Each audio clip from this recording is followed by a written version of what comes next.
ఈ ప్రపంచంలో ఏ వ్యక్తిని ఎవరూ తక్కువగా అంచనా వేయడానికి వీల్లేదు. అగ్రదేశం అయినప్పటికీ క్రికెట్ పెద్దగా ఆదరణ లేని యుఎస్ఏ వంటి దేశాన్ని చూసి పసికూనగా భావించే అన్ని జట్లకు తమ ఆట తీరుతో యుఎస్ఏ ప్లేయర్స్ ముచ్చెమటలు పట్టిస్తున్నారు. టీ20 వరల్డ్ కప్ లో కెనడాపై భారీ చేజింగ్ చేసి అద్భుత విజయాన్ని అందుకుంది. వరల్డ్ కప్ టైటిల్ ఫేవరెట్ లో ఒకటైన పాకిస్తాన్ గడగడలాడించి టేబుల్లో టాప్ లోకి తీసుకువెళ్లింది. ఇప్పుడు ఇండియా వంతు వచ్చింది. జూన్ 12న జరగబోయే మ్యాచ్ ఖచ్చితంగా ఆసక్తికర పోరుగా మారవచ్చని అంచనా. ఆల్రౌండర్స్ అధికంగా ఉన్న అమెరికా జట్టుతో జాగ్రత్తగా ఆడక తప్పదు. యుఎస్ఏ ఓపెనర్ స్టీవెన్ టైలర్ బ్యాట్తోనూ బాల్తోనూ అద్భుతాలు సృష్టించగల ఆల్రౌండర్. మరొక opener USA captain Monank Patel స్థిరంగా ఆడుతూ జట్టుకు మార్గనిర్దేశం చేయగల సమర్థుడు.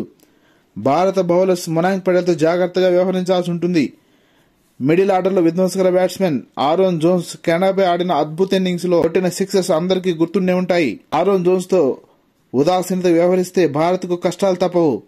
న్యూజిలాండ్ మాజీ ప్లేయర్ కోరీ ఆండర్సన్ ఏ సమయంలో సరే అద్భుతాలు సృష్టించగల యుఎస్ఏ ఆల్రౌండర్. హర్మీత్ సింగ్ రూపంలో మరో ఆల్రౌండర్ ఉండటం యుఎస్ఏకు కొండంత బలం. బౌలింగ్ విభాగంలో left hand bowler Netravalkar, medium pacer Ali Khan మరియు slow left hand bowler Nosthush కెజిగే అద్భుతంగా ఆడుతున్నారు. బ్యాటింగ్ లో పాకిస్తాన్ పై భారత్ ఆడిన విధానం కొనసాగిస్తే మాత్రం యుఎస్ఏ బౌలర్ చేతిలో షాక్ తినే అవకాశాలు మెరుగ్గా ఉన్నాయి. ఫీల్డింగ్ లో పాక్ పై టైలర్ పట్టిన క్యాచ్, సూపర్ ఓవర్లో నితీష్ కుమార్ డైవింగ్ చేస్తూ పట్టిన క్యాచ్ చూస్తే యుఎస్ఏ ఫీల్డింగ్ ప్రమాణాలు ఎంత మెరుగ్గా ఉన్నాయో అర్థమవుతుంది. రన్స్ ను అదుపు చేస్తూ కీలకమైన క్యాచ్లు పట్టడంలో యుఎస్ఏ ఫీల్డర్స్ చురుగ్గా కనిపిస్తున్నారు. ఇండియా మనసు పెట్టి ఆడకపోయినా పసికొనని తక్కువగా అంచనా వేసినా యుఎస్ఏ లాంటి పోరాడే జట్టుతో భారత్కు వచ్చే ఫలితం మనసుకు బాధ కలిగించే అవకాశాలున్నాయి.